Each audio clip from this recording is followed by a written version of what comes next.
and how's it going, everyone? It is Skullzi here with the latest gaming news, rumors, and speculation. Today we're going to step off of that Starfield speculation space station, and instead of covering all of the crazy rumors and inside statements that are going on right now that every Starfield content creator is talking about, I'm going to go back to the good old days when we talk about things we would like to see in this game, or more specifically, I want to talk about this up-and-coming Starfield showcase and what I believe Bethesda should tell us in this showcase, what Starfield gameplay elements they should talk about a bit more, and just basic general things that we don't know a lot of stuff about that I hope to see in the showcase, because we already got one major Starfield showcase back in 2022. We already saw some gameplay. We got a lot of good, interesting stuff from that E3 showcase, but there's still a lot of stuff we don't know and a lot of stuff I feel like Bethesda should focus on. Now, I'm going to step away from a lot of the obvious stuff like the release date and things like that. We all want to know when a game is going to come out, so obviously that would be on the list,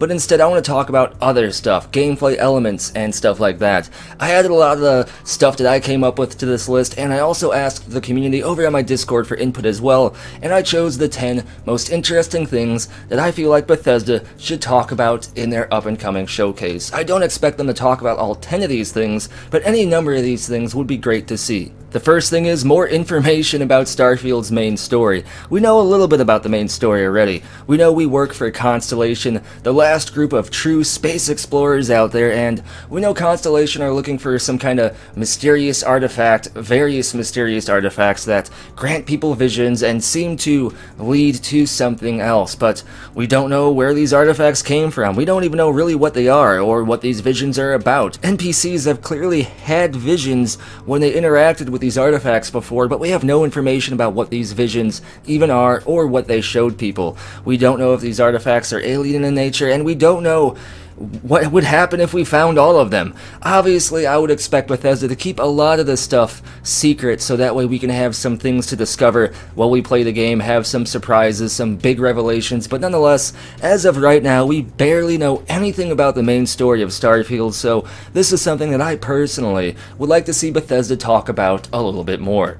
The next thing is something that I added to this list myself. I want to see more of the interiors of buildings in cities. New Atlantis is the biggest city Bethesda has ever made in any of their previous RPGs, and Neon looks like a pretty big city as well. There's a lot of verticality to it. It looks like a mini night city, and traditionally, in previous Bethesda games, we could go into basically every single building in the game world. This is more true in regards to the Elder Scrolls than Fallout, but Fallout gets a pass because a lot of the buildings in the Fallout universe are destroyed and inaccessible because they're bombed out or they just caved in. So, while it makes sense to not enter every single building in a Fallout game, I don't think they can get away with that in Starfield, because even if we're not legally allowed in a building like in the Elder Scrolls, we can just break into it, because it is confirmed in Starfield we can be a criminal, we can steal stuff, we can even be a pirate, and we can smuggle, which is something I'll get into later on in the video, but nonetheless, it would feel pretty immersion breaking if we can't enter every single building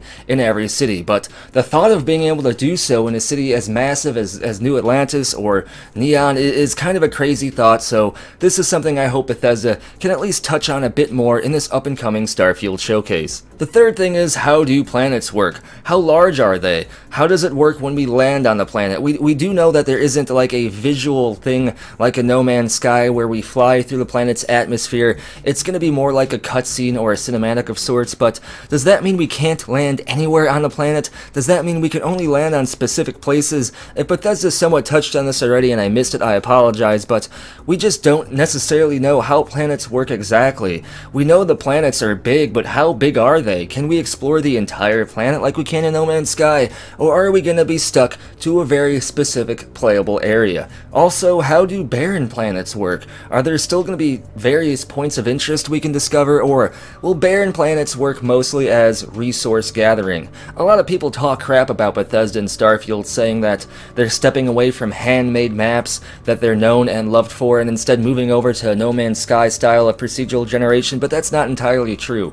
We're going to have the biggest amount of handcrafted playable areas in Starfield than any other previous Bethesda game yet. These other procedurally generated planets are just extra content, but nonetheless, I want to know a bit more about how these planets will work. The fourth thing is, I want an expanded overview of vehicles in Starfield. We got a pretty good in-depth overview in the previous Starfield showcase about spaceships, about spaceship customization, all the different modules and stuff like that, but we don't know anything else about the other vehicles in the game. We've seen rovers, screenshots of rovers, we've seen a lot of boats around Neon. I keep wanting to call Neon Night City. This might be a mistake I make eventually, but if I do, just ignore it. But nonetheless, can we actually drive ground vehicles? Can we get into a boat and pilot it? How do vehicles work in Starfield separate from the spaceships? This is something I hope Bethesda will touch on and tell us a little bit more about in the up-and-coming showcase, because if they do, that'll definitely drive up that hype factor, because right now people don't know if we can drive vehicles or boats.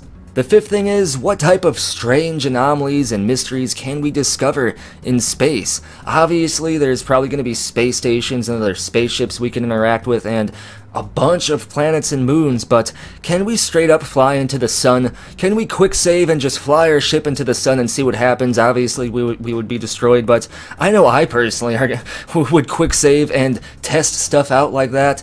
Can we discover black holes? And what about gas giants? I'm a fan of astronomy and space in general, and gas giants are always very mysterious and interesting, something that's always capped my interest, so I'm curious if we can fly into the atmosphere of a gas giant or try to go beyond the event horizon of a black hole. Even if we just end up being destroyed, I want to have the accessibility and the freedom to do so and to destroy myself. I don't want it to be like Elite Dangerous, where there's just like an invisible boundary to where we can't go any closer to the black hole or anything like that. So space anomalies and stuff like that is something I would like Bethesda to at least briefly tease or touch on in the up-and-coming Starfield showcase.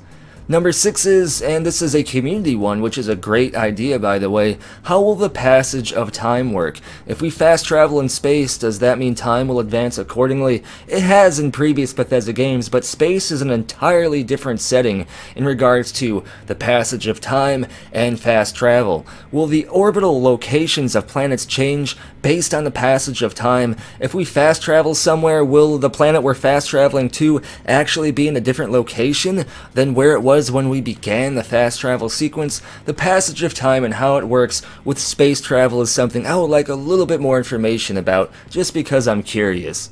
Number 7 is a more in-depth view of how the crew system works for our ships and our settlements. It's already confirmed we can hire and get crew members to help pilot our ships and run our settlements when we're not there, but how does all this work? Is it similar to Fallout Shelter, to where every single crew member or companion or settlement person has a very specific list of skills, so that way we actually have to find somebody who's an engineer if we need an engineer, we have to find somebody who's a chef if we need a chef, and stuff like that? And how does the UI work for managing our crew and our settlement population? Number 8 is spacewalks. I want to know if we can get out of our ship in space and float around a bit. Obviously, we probably should be tethered to the ship, or maybe we can actually use our jetpack to maneuver around space, but nonetheless, I want to know if we can pop out of our ship in space, go to a wreck of a spaceship and salvage it ourselves, and also, this kind of gets added to this, if Vasco can pilot the ship for us, which is confirmed, I wonder if we can walk around the interior of our ship and do both stuff and things while we have a crew member piloting the ship for us, and I just kind of want to know how all that would work as well. Number 9, and this is something that I'm super interested in, is how does space piracy work and smuggling, or just crime in general? In previous Bethesda games, we can break into stuff, we can do murder, we can steal things and fence them off, but Starfield offers us a wider range of criminal things that we can do and criminal activities. I want to see how space piracy actually works and how smuggling works as well. There is traits we can choose during character creation that kind of gives us an already starting reputation with the criminal factions in regards to smuggling and stuff like that, so I'm assuming the criminal element and the crime gameplay in Starfield has been expanded upon greatly, so this is something that I want to see in up-and-coming Starfield showcases. And then the last thing, obviously this is something I added to the list, I'm sure many of you will identify that quickly, but I want to know how Aurora works. Basically, in previous Bethesda games, when you take a drug like skooma, jet, psycho, or whatever, it gives you a sort of gameplay mechanic, a buff, a negative, some kind of balance between the two, but there's no visual effects. Like, if you take skooma in Skyrim, there's no visual effect to it. Even though skooma is known for giving people trippy visions and stuff like that, we don't actually see any of that. It's just a statistic that's applied to our character. The one exception to this rule would be the hist tree sap, which does give us a bit of visuals and stuff, but I hope that they take Aurora and the other drugs and stuff in Starfield and expand upon it. I want my character to trip out when he drops 5 Aurora space fish and then attempts to pilot his ship before he crashes it into a sun. I want that to be more expanded upon, but this thing in particular I don't think Bethesda will probably showcase. This is probably something they're going to leave to us to discover ourselves. But that's all 10 things that I wanted to talk about in today's video.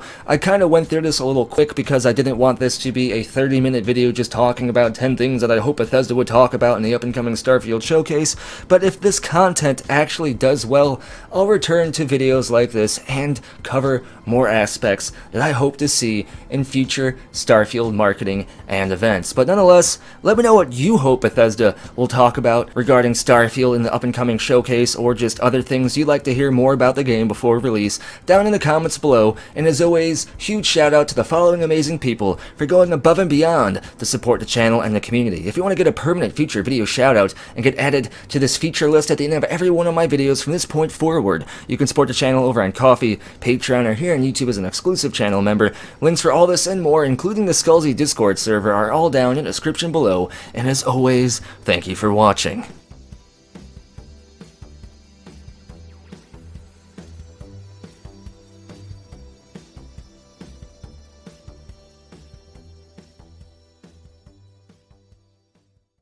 It just works.